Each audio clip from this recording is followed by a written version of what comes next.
Herbert will have some more funny remarks to share, I expect, when he comes home, she said, as they sat at the dinner table many hours later. I dare say he will, said Mr. White, pouring himself out some beer. But for all that, the thing did move in my hand. I'll swear to that. You thought it did, replied the old lady soothingly. I say it did, replied the other. There was no thought about it. I just had... What's the matter?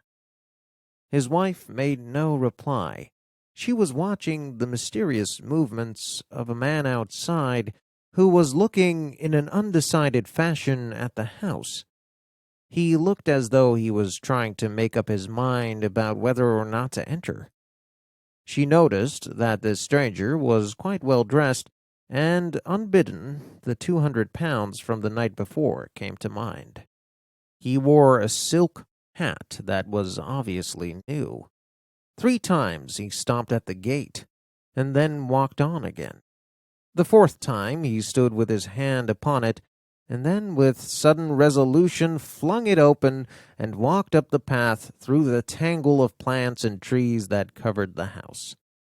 Mrs. White, at the same moment, placed her hands behind her and hurriedly unfastened the strings of her apron and went to the door.